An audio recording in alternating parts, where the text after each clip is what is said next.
There is a final promise that separates the fleeting fortunes of traders from the dynastic wealth of true investors.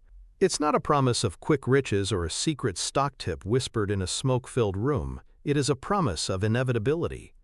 A promise that once a certain threshold is crossed, a business ceases to be just a business and becomes something more akin to a law of nature, a force of economic gravity that pulls all value, all talent, and all profit into its core until it stands alone, untouchable, a silent titan reigning over a landscape of abandoned competitors. Warren Buffett, the master of this universe, has spent a lifetime searching not for good companies, but for inevitable ones. He looks for a specific genetic code, a hidden architecture that allows a business to grow stronger with every new customer, to turn its own success into an ever-deepening, ever-widening moat that competitors find not just difficult, but mathematically impossible to cross. This is the principle of the network effect, the single most powerful force in modern capitalism. It is the engine that drives winner-take-all markets, the creator of the monopolies that will define the next century of wealth. Understanding this principle is not just another tool for your investing toolkit, it is the key to escaping the brutal, zero-sum game that 99% of investors play. It is the blueprint for identifying the one winner in a crowded field and aligning your capital with its unstoppable ascent. This is not about betting on a long shot. It is about learning to recognize a race that has already been won, even if the other runners don't know it yet. It is about understanding the final promise of inevitability and positioning your portfolio to be its primary beneficiary for decades to come. This is the journey from hoping for returns to engineering them. Our exploration into this powerful concept begins where all great investing wisdom begins, with a deceptively simple story that contains a universe of insight. We must travel back to the early 1970s, a time before the digital networks that now define our world. Warren Buffett was building his empire, not through complex algorithms or fleeting tech trends, but by studying the enduring qualities of businesses.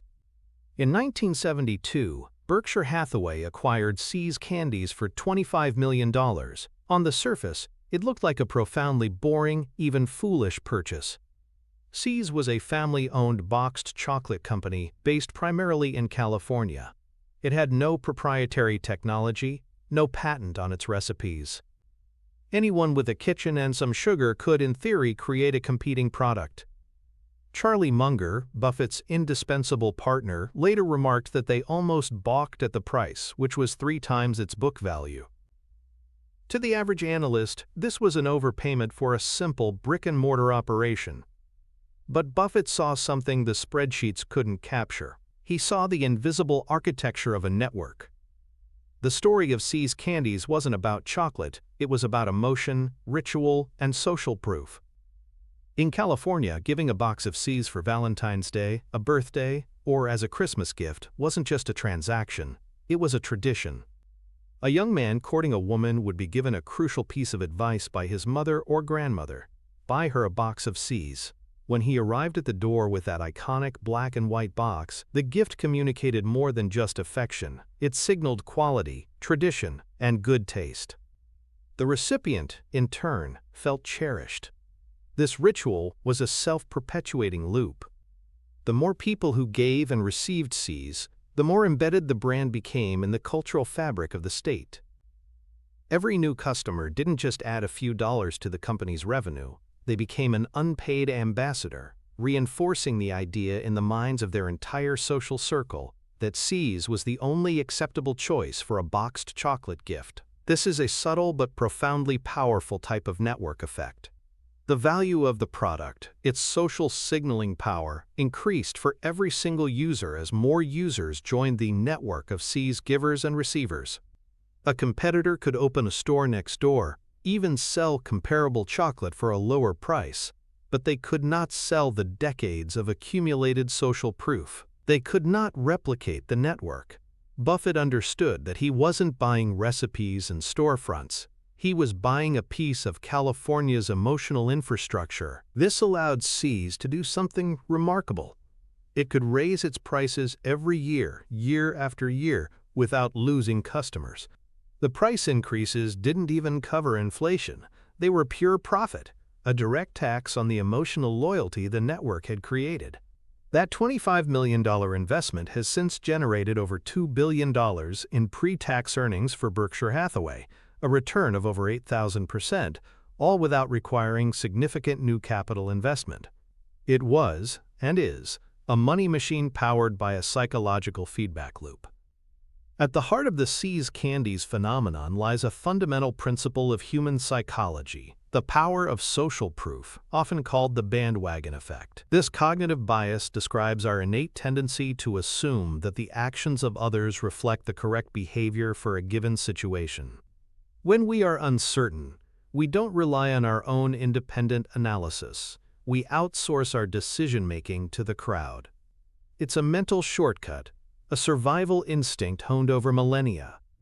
In the ancestral environment, if you saw everyone in your tribe suddenly run away from a certain part of the forest, it was far more advantageous to start running with them than to stand around investigating the potential threat yourself. This instinct is so deeply wired into our cerebral cortex that it dictates our choices in nearly every aspect of modern life, from which restaurant we choose on a busy street, the one with the line out the door, to which movie we see, the one everyone is talking about. In the case of See's Candies, this principle was operating at full force. A new resident moving to California in the 1970s, faced with the task of buying a gift, was surrounded by social signals. They saw See's stores in every high-quality shopping mall. They heard colleagues talk about giving See's for anniversaries. They witnessed the delight of a hostess receiving that familiar box at a dinner party. The collective behavior of millions of Californians created an overwhelming consensus. See's is the right choice. This consensus removes the cognitive load of decision-making and, more importantly, eliminates the social risk of making a mistake. Giving a gift from an unknown brand is a gamble. It might be perceived as cheap or thoughtless. Giving See's is a guaranteed social success. The feedback loop is a perfect psychological engine. The more people who adopt the behavior, buying See's, the stronger the social proof becomes, which in turn makes it even more likely that new individuals will adopt the behavior. This is why a new competitor, even with a superior product, faces an almost vertical uphill battle. They aren't just competing against chocolate. They are competing against millions of past decisions and the powerful, instinctual human desire to conform. Buffett's genius was in recognizing this psychological moat was more durable than any patent or regulatory advantage.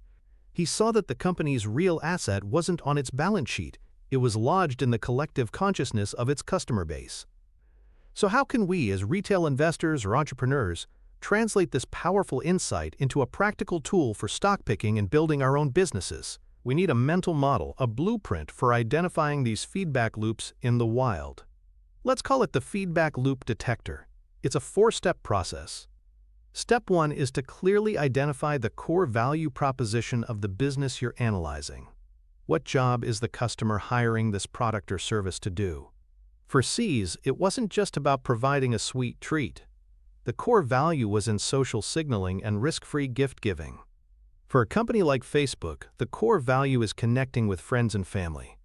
For a stock exchange like the NYSE, it's providing liquidity. You must be precise. Step 2 is the crucial litmus test. Ask yourself this question: does a single new user joining this service make the service inherently more valuable for all existing users? Be ruthless here. For a traditional business, like a single high-end restaurant, a new customer might actually make the experience worse for existing customers by making it more crowded. That's the opposite of a network effect. For Netflix, a new subscriber adds revenue that can be used to buy more content, which benefits everyone, but the new user themselves doesn't directly improve the service for others. This is a scale economy, not a pure network effect. But for a telephone network, a new user is a new person everyone else can call. For a marketplace like eBay, a new seller provides more options for all buyers, and a new buyer provides a larger audience for all sellers. This direct, user-to-user value enhancement is the genetic marker of a true network effect. Step 3 is to map the feedback loop. Visually or mentally trace the causal chain. 4 C's, more customers buy C's as gifts to C's becomes more established as the correct social choice to the social risk of buying a different brand increases to new customers, seeking to make the correct choice buy C's. For a social network, more users join to there are more people to connect with to. The service becomes more valuable and essential to more users join. If you can clearly articulate this self-reinforcing cycle, you've likely found a powerful moat.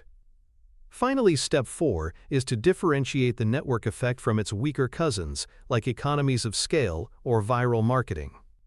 A company with economies of scale, like a massive factory, gets cheaper to operate as it grows, but the product itself doesn't get better. A product with viral marketing spreads quickly, but its value doesn't necessarily increase with each new user. The feedback loop detector forces you to isolate the unique power of a network, ensuring you don't mistake temporary popularity for a durable, long-term competitive advantage. This disciplined process is essential for any investor seeking to improve their portfolio growth by identifying true market dominance. The antithesis to this disciplined approach is the path walked by 99% of investors, a path littered with predictable and devastating mistakes. The most common error is mistaking simple popularity or brand awareness for a genuine network effect. They see a company with a hot product, soaring revenues, and a charismatic CEO, and they pile in, assuming that growth will inevitably lead to dominance. They are chasing heat, not structure. Consider the cautionary tale of the gourmet cupcake craze in the late 2000s. Companies like Crumb's Bake Shop became sensations. They had long lines, glowing press coverage, and a rapidly expanding retail footprint. Investors, seeing this rapid growth, believed they were investing in the next Starbucks. They saw the brand awareness and assumed a moat existed, but they failed to apply the litmus test from our mental model. Did a new customer buying a cupcake at a Crumb's in Los Angeles make the cupcake taste any better for a customer in New York? No. Did it create more value for existing customers? No. What Crumb's had was a temporary fad, a viral product, but there was no underlying network locking customers in. As soon as the novelty wore off and competitors emerged, which was easy, since a cupcake recipe is not a defensible asset, the entire business model collapsed. The company went from a Wall Street darling to bankruptcy in a shockingly short period. Investors who confused this fleeting popularity with a durable competitive advantage were wiped out. This is a critical lesson for anyone interested in tech investing or evaluating platform business models. A company can have millions of users and still have a $0 moat. The 99% chase user numbers. The wise investor, the Buffett-style investor, scrutinizes the temper connections between the users. They look for the hidden wiring that makes the whole system more valuable than the sum of its parts. Without that wiring, you're just investing in a crowd. And crowds are fickle. They can disperse as quickly as they form, leaving your capital gains exposed and your dreams of financial freedom in ruins. The financial manifestation of a true network effect is as beautiful as it is powerful. It creates a business that defies the normal laws of economic gravity. In a typical company, growth is expensive. To double your revenue, you might need to double your sales force, double your marketing budget, and double your factory size. This is linear growth. A network effect business, however, experiences exponential growth with decreasing marginal costs. This is where the magic happens on the financial statements. The most direct connection is the impact on customer acquisition cost, or CAC. For a normal business, CAC is a constant battle. They have to spend heavily on advertising and marketing to win every single customer. For a business with a burgeoning network effect, the network itself becomes the marketing department. Each new user acts as a salesperson, drawing in their friends, family, or colleagues, because the service is more useful when they are all on it together. This causes CAC to plummet over time, even as growth accelerates. Simultaneously, the lifetime value, or LTV, of each customer soars. Because the network becomes more valuable and essential as it grows, customers become locked in. The switching costs, the hassle of leaving and losing all your connections, data, or history, become prohibitively high. This means customers stay longer and are less sensitive to price increases. So you have a financial engine where the cost to acquire a customer is falling, while the value you can extract from that customer is rising. This creates an ever-widening gap that translates directly into spectacular free cash flow. This is the source of the immense capital gains generated by these untouchable monopolies. On the balance sheet, the true value is almost invisible. The immense worth of the network is classified as an intangible asset, if it's even recorded at all. An accountant valuing See's Candies in 1972 would tally up the real estate, the inventory, and the equipment. Buffett, however, was valuing the self-perpetuating ritual of gift-giving in the minds of millions. That psychological asset was worth exponentially more than all the physical assets combined. For the modern retail investor, this means learning to look beyond the numbers and see the underlying system. A business with a powerful network effect is a machine for turning human connection into compounding capital. To truly grasp the next level of Buffett's thinking, we must move beyond simple, direct networks and into a more complex and powerful structure, the two-sided citadel. These are the platform business models that underpin some of the most dominant companies in the world. And the perfect story to illuminate this principle is not one of Buffett's celebrated successes, but a moment of extreme crisis that revealed the true source of a company's power. The year was 1963, and American Express was on the verge of collapse. The company was a respected purveyor of travelers' checks and charge cards, but a significant part of its business was in warehousing. One of its clients, the Allied Crude Vegetable Oil Company run by a fraudster named Tino DeAngelis, secured massive loans from American Express and others, using its inventory of salad oil as collateral. The trick was brilliant in its simplicity. DeAngelis's giant storage tanks were mostly filled with seawater, with only a thin layer of valuable salad oil floating on top. When the fraud was discovered, Allied Crude went bankrupt, and American Express was suddenly on the hook for liabilities that dwarfed its entire net worth. Wall Street panicked. The stock price was cut in half. The consensus was that the company was doomed. It was in this moment of maximum fear that a young Warren Buffett made a pilgrimage. He didn't just look at the balance sheets. He went out into the field to conduct his own form of guerrilla research. He visited restaurants, hotels, and travel agencies. He talked to merchants and customers. He was trying to answer one question: had the scandal damaged the core business? What he discovered was that almost no one cared about the salad oil. Merchants still put the American Express card's welcome sign in their windows. Wealthy travelers still used the card for its convenience and prestige. The company's stock was collapsing, but its business was not. Buffett realized that American Express was a two-sided network. It solved a coordination problem. On one side, you had affluent cardholders who wanted a secure and convenient way to pay. On the other side, you had merchants who wanted to attract these valuable customers. The power was in the loop. Merchants accepted the card because the best customers had it, and the best customers had the card because the best merchants accepted it. Each side of the network reinforced the value of the other. The salad oil scandal was a massive financial hit, but it hadn't touched this fundamental, self-perpetuating reality. The network was the real asset, and it was fully intact. Convinced of this, Buffett invested 40% of his partnership's capital into American Express stock, a bet-the-farm decision that would become one of the cornerstones of his legend. Within a few years, the stock had quintupled, and Buffett's insight into the durability of a two-sided moat was vindicated. He had seen past the terrifying headlines and recognized the unshakable psychological and economic bonds that held the citadel together. The psychological engine that drives a two-sided platform like American Express is far more complex than a simple bandwagon effect.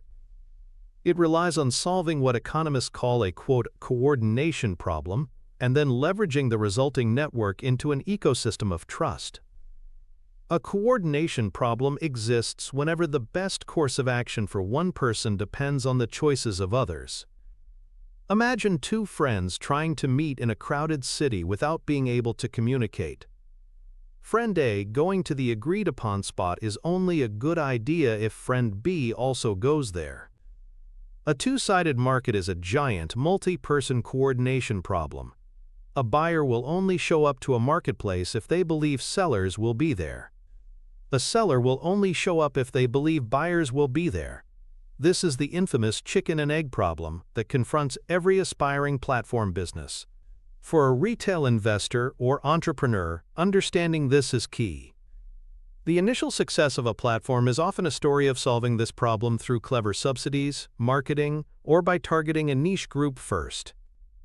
For American Express, it was initially travelers and the hotels and restaurants that served them. But once the network reaches a certain scale, a new psychological force takes over: trust. The size of the network becomes a proxy for its reliability and security. A merchant who accepts American Express isn't just getting access to customers, they are implicitly trusting the Amex network to handle payments, manage disputes, and provide a secure transaction environment. A cardholder trusts that the little plastic card will be honored wherever they go. This trust is not easily earned and is even harder for a competitor to replicate. A new credit card company could offer merchants lower fees and customers better rewards, but it cannot instantly conjure the decades of accumulated trust embedded in the American Express network. This is a powerful form of psychological lock-in. For users on both sides, leaving the dominant network isn't just about losing features.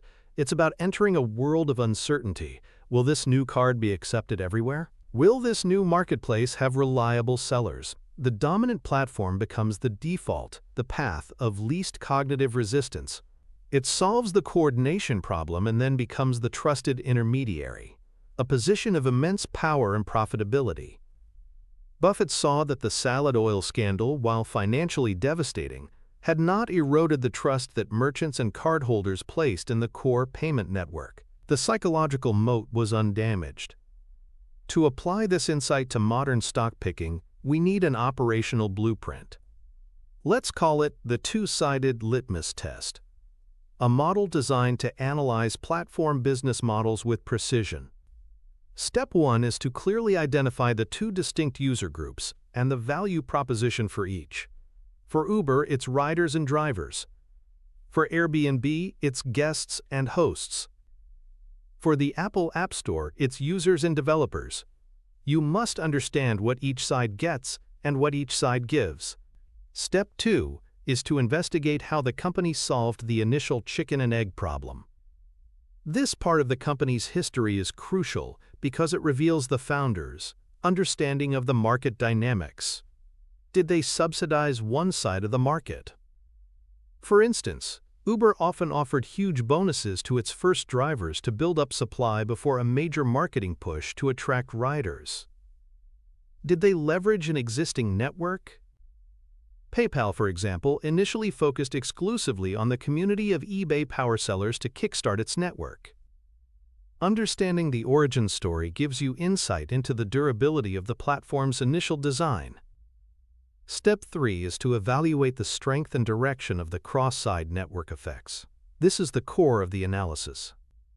Does adding one more user from Group A make the platform more valuable for all the users in Group B? And does the reverse hold true? The stronger these reciprocal benefits, the more powerful the moat. A key question here is, are the effects direct or indirect? On eBay, the effect is direct. More sellers mean more product selection for buyers. In a video game console like PlayStation, the effect is indirect. More users attract more game developers, which in turn creates a better game library that attracts more users. Both are powerful, but understanding the mechanism is key. Step 4 is to assess the degree of lock-in and the height of the switching costs for both sides. For an iPhone user, the switching cost to Android is high. They would lose their app purchases, have to learn a new operating system, and disrupt their integration with other Apple products.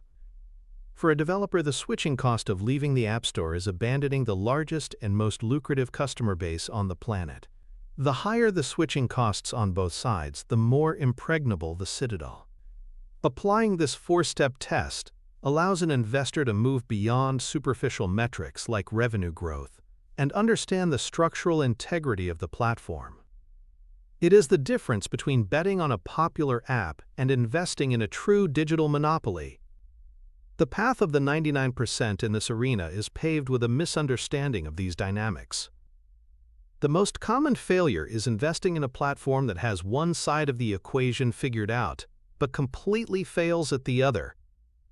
They see a massive user base on one side and assume the other side will naturally follow, but they neglect to analyze whether the incentives are properly aligned. A classic example can be seen in the graveyard of failed local service marketplaces. A company might spend millions to sign up thousands of plumbers, electricians, and contractors onto its platform. An investor sees this supply-side growth and gets excited. But they fail to ask the hard questions. Is there a compelling reason for customers to use this platform instead of just using Google or asking a neighbor for a recommendation? The platform might have solved the chicken side of the problem, the service providers, but completely failed to attract the eggs, the paying customers. Without a strong cross-side network effect, the platform is just a glorified directory. The service providers get no business, become disillusioned, and abandon the platform.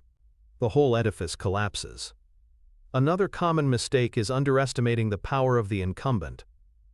An investor might find a new e-commerce platform that offers a slicker interface or slightly lower fees for sellers than Amazon's marketplace.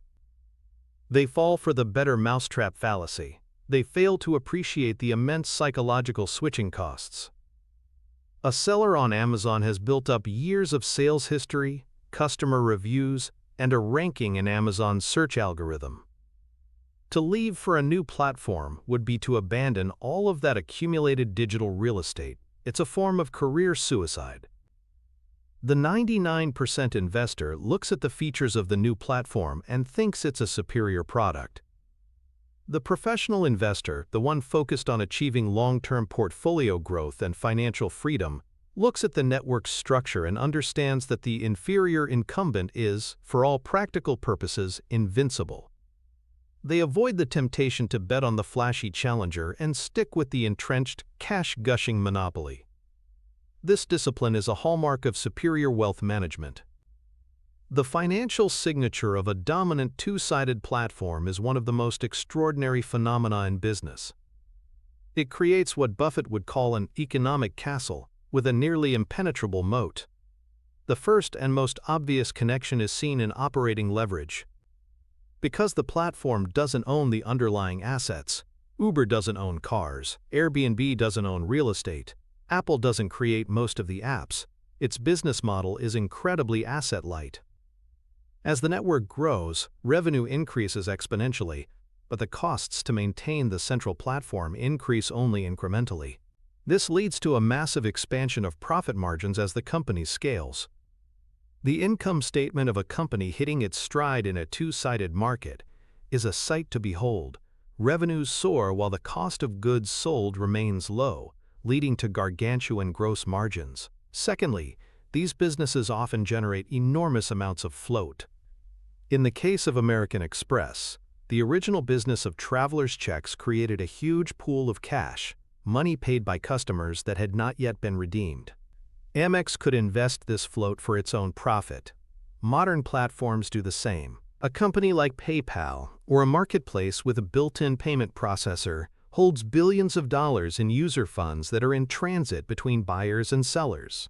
This float acts as a massive, interest-free loan from its users, which can be used to fund operations or generate investment income. On the balance sheet, this appears as a large liability, funds owed to users, but is in reality a tremendous strategic asset. Finally, the ultimate financial expression of this dominance is pricing power. Once a platform has locked in both sides of the market, it gains the ability to act as a toll collector on all economic activity that occurs within its ecosystem. Apple takes its famous 30% cut of App Store sales. Visa and MasterCard take a percentage of every single transaction. This isn't just a one-time sale, it's a recurring, high-margin revenue stream that is almost impossible to dislodge.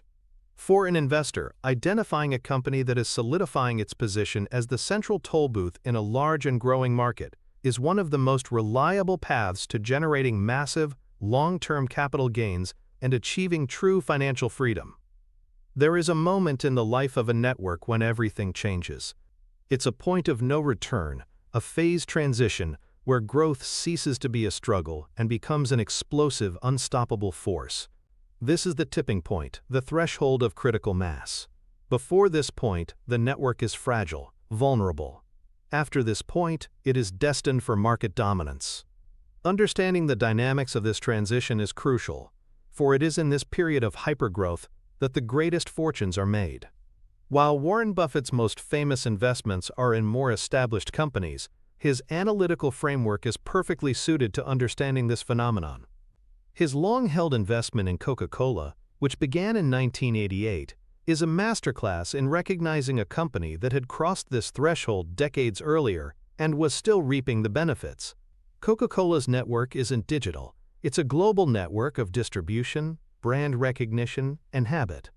In the company's early days, its growth was a grind, a store-by-store, city-by-city battle. But at some point, a tipping point was reached. This happened when Coca-Cola became so ubiquitous, its brand so pervasive, that it transcended being a mere beverage and became the default choice, the very definition of a soft drink. The network effect was twofold. First, there was the distribution network.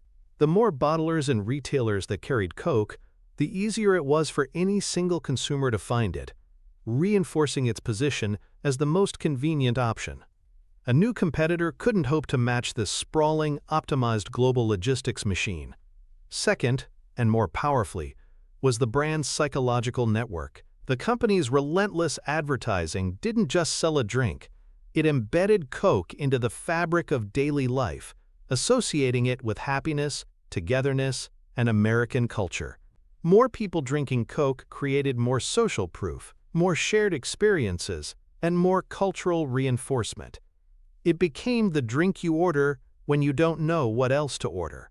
It became the safe, predictable choice at every restaurant, vending machine, and gas station on the planet. Buffett started buying Coke after the stock had already performed well, but he recognized that the market was still underappreciating the sheer durability of this global monopoly of the mind.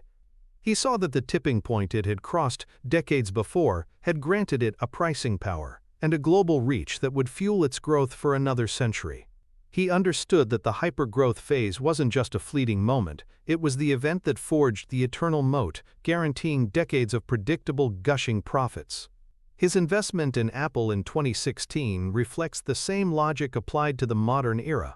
He didn't buy Apple when the iPhone was a risky new product. He bought it after the iOS ecosystem, the two-sided network of users and developers, had clearly passed its tipping point and become an unassailable global standard. He waited for inevitability. The psychological principle that causes most investors to misjudge the tipping point is our brain's linear and profoundly flawed perception of exponential growth. Our minds evolved to understand the world in a straight line. If we walk for an hour, we expect to be twice as far as if we walked for 30 minutes. If we throw a rock, we can intuitively predict its arc. But network effects don't grow in a straight line. They grow exponentially, a process governed by what is often called Metcalfe's law. The law, originally formulated for telecommunications networks, states that the value of a network is proportional to the square of the number of its connected users. Let's make this simple. A network with 2 users has only one possible connection. A network with 5 users has 10 possible connections. A network with 12 users has 66 connections. The number of users grows linearly, but the value, the density of connections, explodes exponentially. Our intuition simply cannot handle this. We see a small company with a new social app go from 10,000 users to 20,000 users in a month. Our linear brain says, okay, they doubled. They might get to 40,000 next month. We fail to grasp that the value of the network hasn't just doubled, it has quadrupled. This increased value acts as a more powerful magnet, accelerating the attraction of new users. The growth starts to curve upwards, slowly at first, and then almost vertically. This hockey stick growth curve is the signature of a network reaching critical mass. Because we are wired for linear thinking, we consistently underestimate the speed and ferocity of this transition. We see a company struggling for years to gain traction, and we dismiss it. Then, when it hits the elbow of that hockey stick, the growth is so explosive that we rationalize it as a bubble or a fad. By the time we finally accept its dominance as a reality, the period of easiest and most spectacular capital gains has already passed.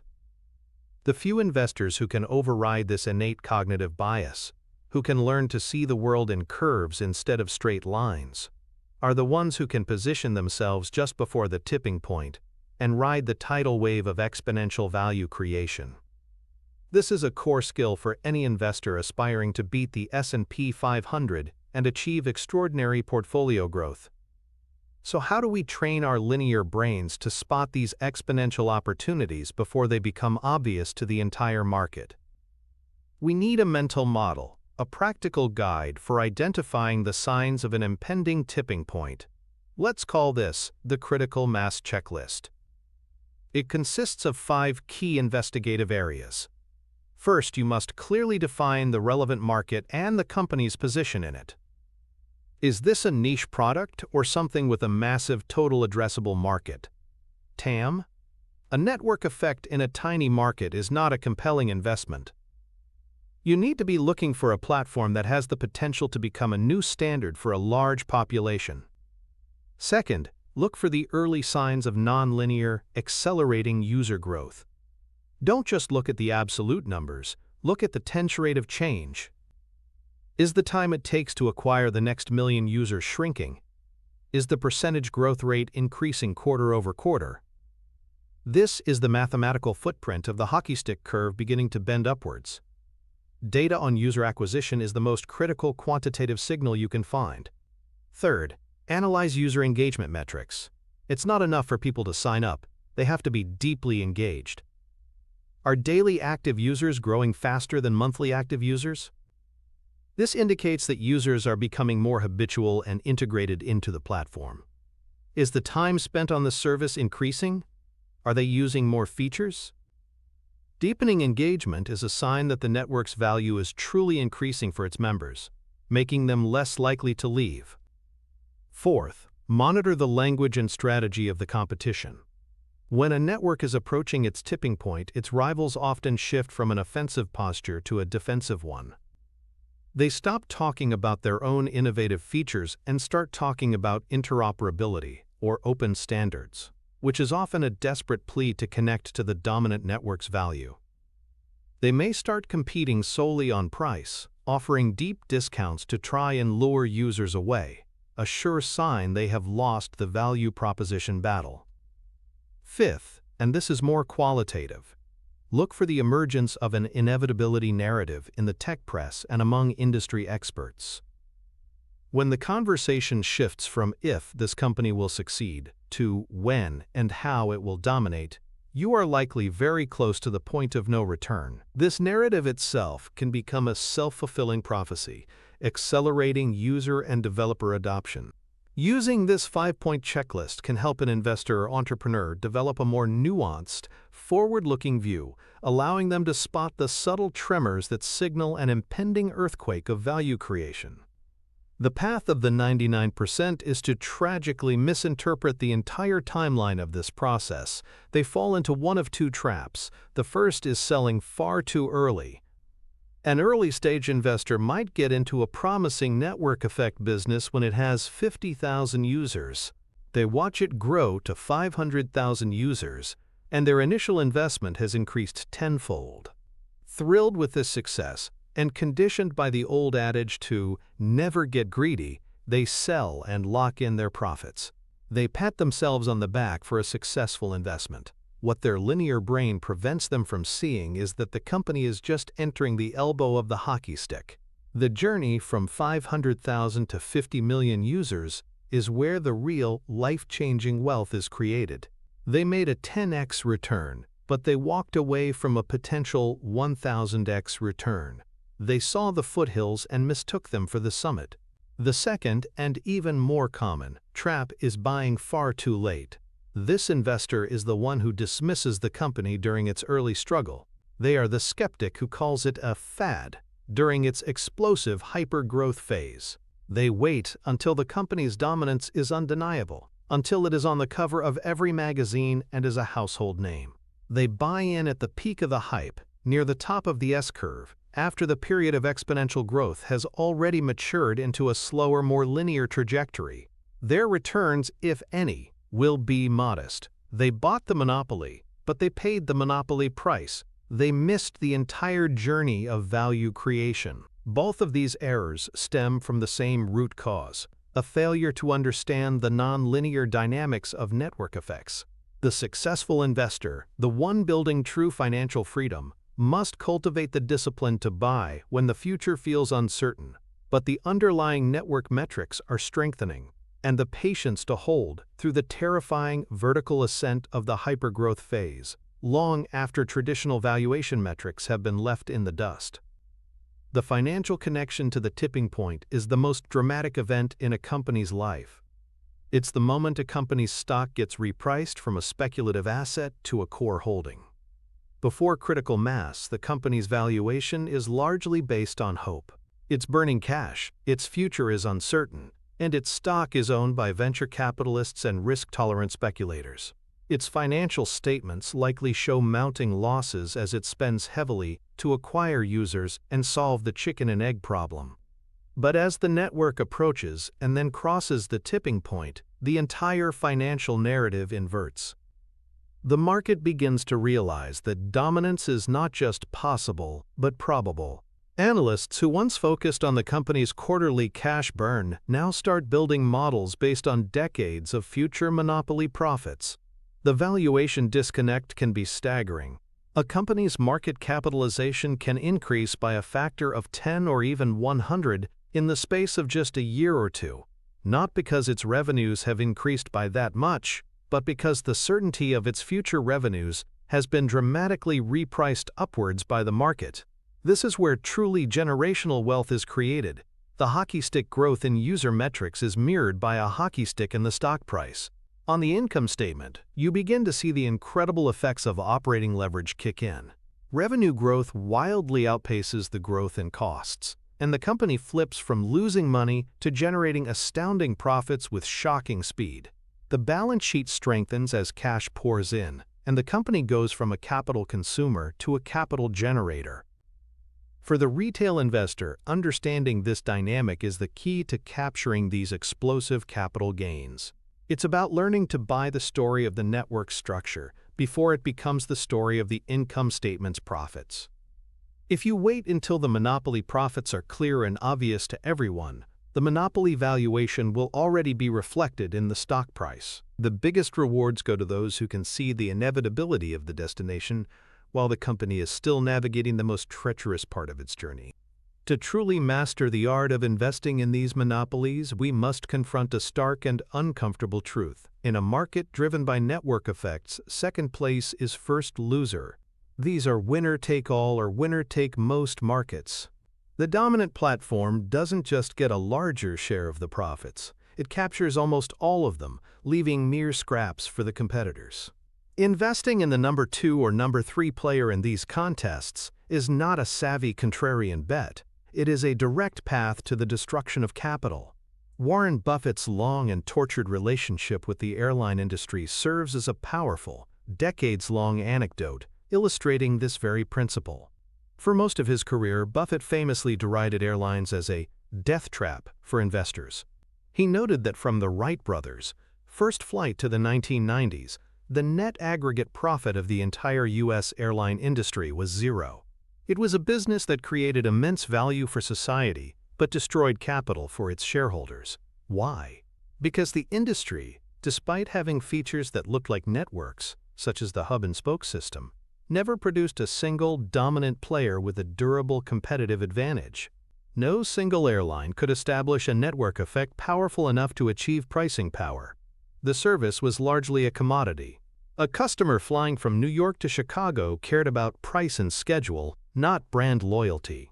The result was decades of brutal, cutthroat price competition, chronic overcapacity, labor disputes, and a recurring cycle of bankruptcies.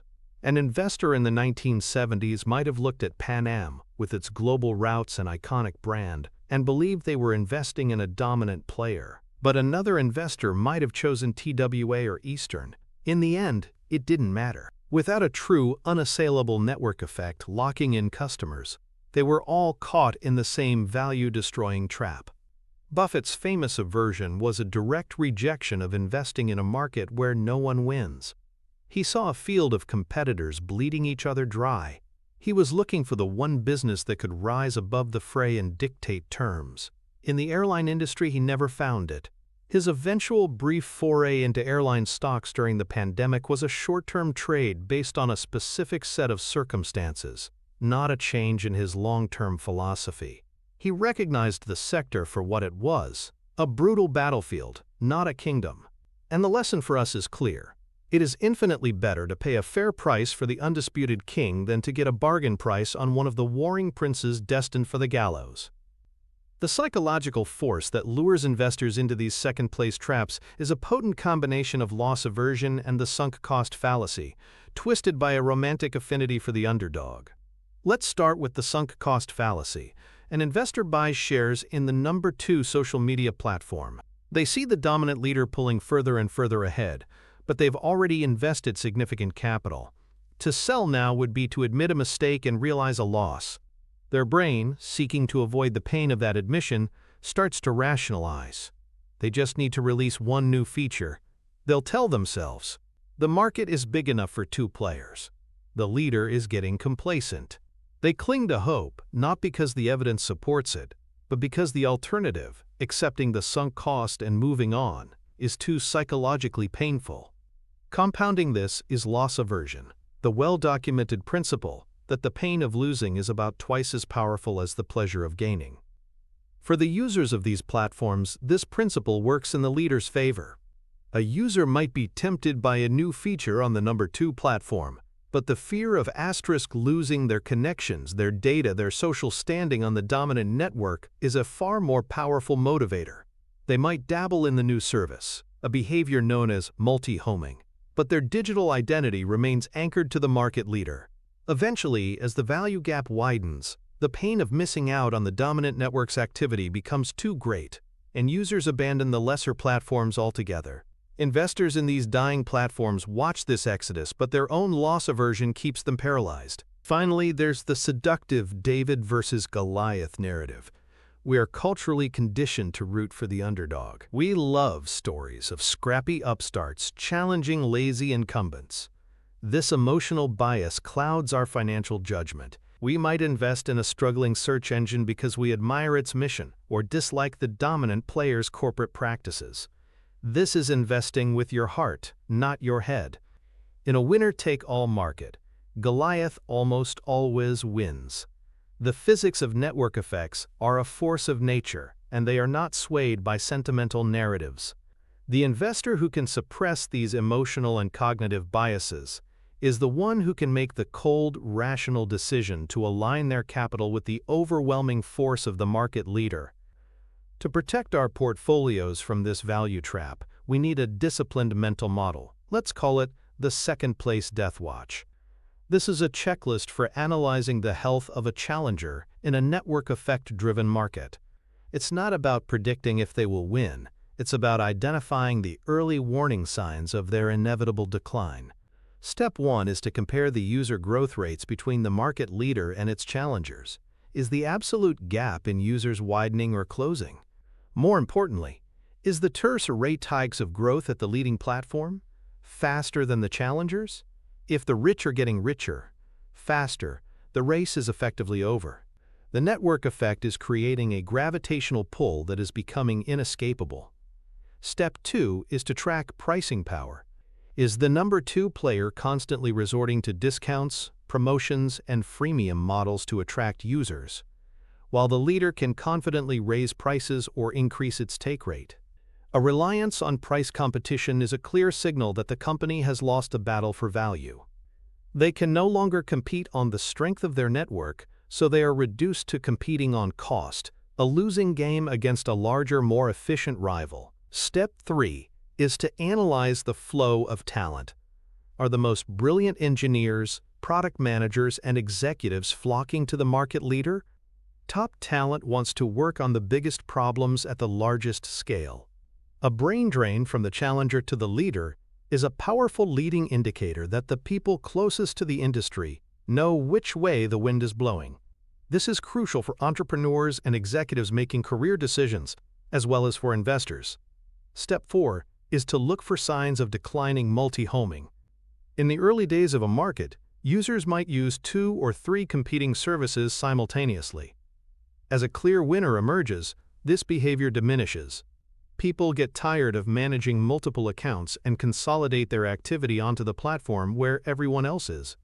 If you see data showing that users are abandoning the number 2 platform and exclusively using the leader, it is a sign that the final chapter is beginning. Applying this ruthless, evidence-based checklist can prevent you from falling for the romantic allure of the underdog and protect your capital from the brutal economics of winner-take-all markets. The path of the 99% is to fundamentally misunderstand the stakes of this competition. They believe that a market can support multiple, healthy competitors, applying a mental model from traditional industries to a domain governed by entirely different rules. They might say, look at Coke and Pepsi, they've both been successful for a century. They fail to realize that the beverage industry is not a network effect market.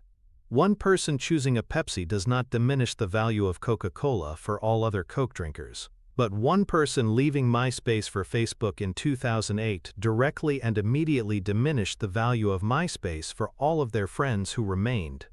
The 99% investor falls for what we can call the fallacy of the sufficient niche. They see a number 2 player that has carved out a small but loyal following and believe it can survive as a niche alternative. They might have invested in BlackBerry after the iPhone had taken over, believing that its loyal base of business users with their love for physical keyboards would create a durable niche. They failed to understand that the network effect of the App Store was a tidal wave that would eventually swamp all niches. The value of having access to millions of apps for communication, entertainment, and productivity ultimately dwarfed the value of a physical keyboard. The niche wasn't a fortress, it was a sandcastle waiting for the tide to come in. This same mistake is repeated over and over. Investors buy into the number 2 cloud provider, the number 2 ride-sharing app, the number 2 enterprise software suite, believing they are buying a bargain. What they are actually buying is a company with a permanently disadvantaged strategic position, destined for a future of shrinking margins, declining relevance, and ultimately, irrelevance or acquisition at a fire sale price. The greatest challenge for the retail investor is to unlearn the comforting lessons from old-world economics and embrace the brutal, binary reality of the new. The financial consequences of being on the wrong side of a winner-take-all market are swift and devastating. It's a slow, then sudden process of value destruction that is plain to see on a company's financial statements if you know where to look. For the number 2 player, the income statement tells a story of quiet desperation. You'll see marketing and sales expenses begin to balloon as a percentage of revenue. The company is having to spend more and more money to attract each new user, who is likely to be less valuable and less loyal than the users on the dominant platform. Their customer acquisition cost is soaring while their lifetime value is stagnating or falling. This is a recipe for disaster. You'll see their margins begin to compress as they are forced to compete on price. They can't raise prices and may even have to lower them, crushing their profitability. Meanwhile, the market leader, protected by its network moat, is doing the opposite. Its marketing costs are falling as a percentage of revenue, and its pricing power is increasing. The cash flow statement of the challenger also flashes red warning lights. They are often burning through cash in a desperate attempt to fund their growth and keep up with the leader's pace of innovation. This leads to dilutive secondary stock offerings or the taking on of excessive debt, further jeopardizing the financial health of the company. The end game is a catastrophic decline in market capitalization. As institutional investors and savvy retail investors recognize the hopelessness of the situation, they begin to sell. The stock price enters a downward spiral from which it rarely recovers. For an investor holding the bag, the capital gains they once dreamed of have transformed into catastrophic capital losses. Their journey to financial freedom has taken a detour to the poorhouse. The financial lesson is stark and unforgiving. In the kingdom of the network, you either own the throne or you face the guillotine. There is no middle ground. We have arrived at the final and most important pillar of this strategy: the monetization of the monopoly. Once you have identified a company protected by an unassailable network effect, one that has crossed the tipping point and vanquished all its rivals, how do you translate that insight into a lifetime of compounding wealth? The answer lies in shifting your mindset from that of a stock picker to that of a business owner. You are not buying a flickering stock quote. You are buying a piece of an eternal toll booth, a franchise that will collect a small tax on a huge and growing slice of the economy for decades to come. The quintessential example of this in Warren Buffett's portfolio is his 2009 acquisition of the Burlington Northern Santa Fe Railroad, or BNSF. It was an all-in bet, the largest in Berkshire Hathaway's history. To many, it seemed like a bizarre move for a man famous for investing in brands and insurance companies. A railroad? It felt like a relic of the 19th century. But Buffett saw BNSF for what it was: the ultimate, unbreachable network effect monopoly. Railroads are the original network business. A railroad's network of tracks is a unique, irreplaceable asset. You simply cannot build another one next to it. The costs and regulatory hurdles are insurmountable. This gives a railroad like BNSF a complete monopoly over the routes it serves. If a farmer in North Dakota needs to ship grain to a port in the Pacific Northwest, or a factory in the Midwest needs to transport goods to Texas, they have to use BNSF's tracks. There is no other choice. This physical network creates immense pricing power. BNSF is an essential artery of the American economy, a toll booth through which a significant portion of the nation's commerce must pass. Buffett famously called it a bet on the future of the American economy. He knew that as long as the country grew, more goods would need to be moved, and BNSF would be there to collect its toll. It generates massive, steady, predictable cash flow year in and year out, with relatively low needs for new capital investment to maintain its dominance. The moat is permanent. This is the endgame. This is the final promise. It's not about the thrill of a rapidly growing tech stock. It's about the quiet, compounding certainty of owning a piece of essential infrastructure. It's about finding a business that can be put in a drawer for 50 years and still be gushing cash when you take it out. The psychological principle that allows an investor to hold these eternal toll booths for the long term is the ability to overcome what is known as the endowment effect and status quo bias in reverse. The endowment effect is our tendency to overvalue something simply because we own it. Status quo bias is our preference for the current state of affairs and our aversion to change. For users and customers of a dominant network, these biases are the glue that creates lock-in. Once a business is deeply integrated with a platform like BNSF for its logistics, or a developer is embedded in Apple's iOS ecosystem, that platform becomes their status quo. The thought of switching to a new, unproven system is terrifying. The costs, retraining staff, rewriting software, establishing new relationships, are immense. They are endowed with their position in the network, and they will fight to protect it. The successful long-term investor must recognize this powerful force of inertia and use it to their advantage. They must also, however, conquer their own biases. They must resist the siren song of the financial media, which is constantly screaming about the next big thing and encouraging you to trade, to act, to do something. The media thrives on volatility and novelty. The compounding machine of a monopoly thrives on boredom and predictability. The investor must cultivate a supreme patience and ability to sit still and let the toll booth do its work. They must fight the urge to tinker with their portfolio, to sell the boring but reliable railroad, to chase after some speculative new technology. This requires a deep, almost philosophical conviction in the durability of the moat. It's a mindset that prioritizes long-term certainty over short-term excitement. It's the understanding that the most profitable action is often inaction.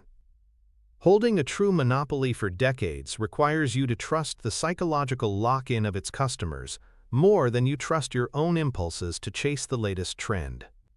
It is the final and perhaps most difficult psychological hurdle to clear on the path to becoming a true long-term investor. To operationalize this long-term ownership mindset, we need a final mental model, the Tollbooth valuation model. This framework shifts the focus away from short-term metrics and towards the qualities of a durable cash-generating machine.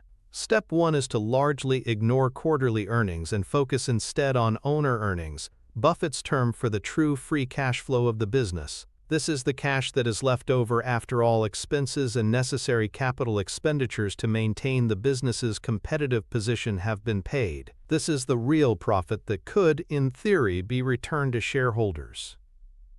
A great toll booth business gushes owner earnings. Step 2 is to estimate the total addressable market, TAM, and the company's long-term sustainable share of it.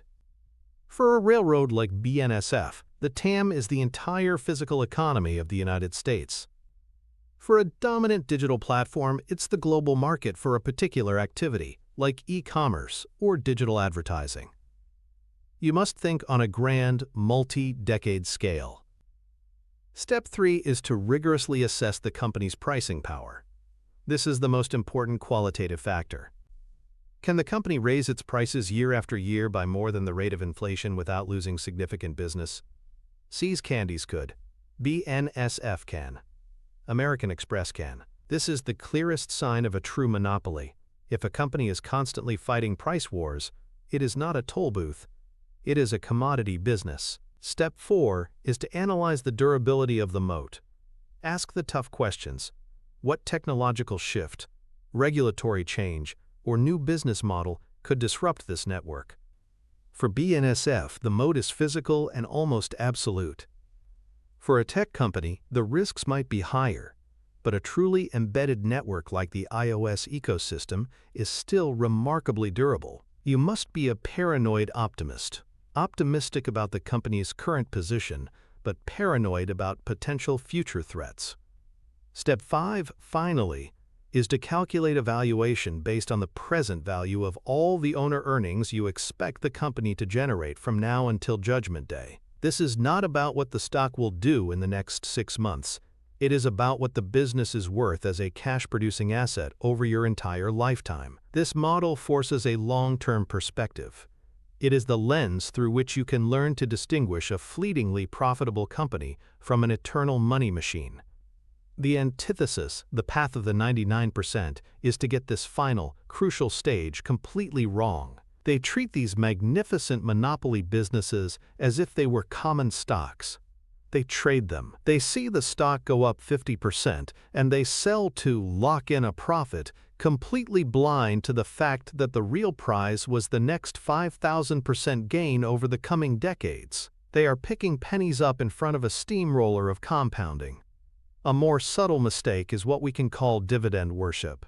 Many investors, particularly those focused on retirement income, gravitate towards companies with high dividend yields. Often, these are mature, slow-growing, or even dying companies in competitive industries that are returning capital to shareholders because they have no good opportunities for growth. The investor who bought a high-yielding but structurally disadvantaged telecom company in the 2000s got their dividend checks, but they watched their principal investment stagnate or decline. Meanwhile, the investor who bought Amazon, a company that paid no dividend but was building one of the most powerful network effect monopolies in history, saw their initial investment turn into a life-altering fortune through pure capital gains. The toll booth investor understands that the ultimate return comes from the growth in the intrinsic value of the business, which is then reflected in the stock price. The cash can be returned as dividends, used for value-accretive acquisitions, or used to buy back its own stock, which increases each shareholder's ownership percentage of the underlying monopoly. Focusing only on the dividend is like judging a magnificent oak tree only by the few acorns it drops each fall, while ignoring the massive, silent growth of the trunk and branches. It is a profound and costly error in focus, one that separates a comfortable retirement from the creation of dynastic wealth. The direct financial connection of owning a long-term monopoly is the holy grail of investing, the compounding of capital at a high rate of return over a very long period of time with minimal risk. This is the engine of financial freedom. On the financial statements, this manifests as a beautiful, predictable pattern. You see revenues that steadily climb, reflecting the growth of the underlying economy and the company's ability to raise prices. You see profit margins that are not only high but stable or even expanding, a testament to the company's lack of serious competition. Most importantly, you see a cash flow statement that shows a torrent of free cash flow, year after year, decade after decade. This cash is the lifeblood of shareholder returns. It allows the company to systematically increase its dividend, to buy back enormous quantities of its own stock, which makes your remaining shares more valuable, and to accumulate a war chest of cash that it can deploy to acquire other businesses or strengthen its moat. The result for your personal portfolio is a dual engine of growth. You benefit from the steady increase in the stock's price, the capital gains driven by the market's recognition of the business's ever-increasing intrinsic value, and you benefit from the direct cash returns, whether through dividends or the indirect return of buybacks. This combination, sustained over decades, is what creates the legendary returns that Buffett and other great investors have achieved. It's not about a single brilliant trade. It is about identifying an unstoppable business, buying a piece of it at a fair price, and then having the discipline to do nothing, to let the eternal toll booth collect its fees on your behalf, day after day, year after year, allowing the eighth wonder of the world, compound interest, to work its silent, inevitable magic on your wealth. You have just been given a powerful new lens through which to view the world of business and investing. You have moved beyond the noise of daily market fluctuations and learned to see the hidden architecture of power, the invisible feedback loops that create untouchable monopolies. You now possess the mental models to identify a network effect, to analyze its strength, to recognize the critical moment of the tipping point, and to understand the brutal, winner-take-all economics that govern these markets. This is not just theory. This is a practical toolkit, a blueprint you can use to protect your portfolio from value traps and position it to benefit from the most powerful force in modern capitalism. You have invested your time, and in return, you have acquired a framework that can fundamentally transform your financial future. But it is crucial to understand that what you have mastered today is one incredibly powerful piece of a much larger puzzle. Warren Buffett's system of identifying economic castles is not based on a single type of moat. The network effect is the moat of the modern era, but it is part of an interconnected system of competitive advantages. How does a network moat interact with a powerful brand moat, like the one possessed by Coca-Cola? How is it strengthened or weakened by switching costs, like those that lock customers into their local bank? The true masters of capital allocation do not see these moats in isolation. They see them as a layered, mutually reinforcing system of defenses. The knowledge you've gained today is the key to a door, but there is a whole castle to explore. The next piece of the map is now in front of you. The video that is appearing on your screen is not an accident, it is not a random suggestion from an algorithm. Think of it as the missing link. It is the connection between the network you now understand and the other critical moats that form a truly impenetrable fortress. It is the bridge from understanding one source of power to understanding the entire ecosystem of durable wealth. Clicking on it is not about watching another video. It is a conscious decision to continue your journey, to add the next layer to your mental arsenal. The average person will stop here, satisfied with what they've learned. But you are not the average person. You have stayed this long because you are committed to a higher level of understanding. The choice is simple. Remain where you are with a powerful but incomplete weapon, or click and take the next step towards completing your fortress of financial knowledge. the path to mastery continues.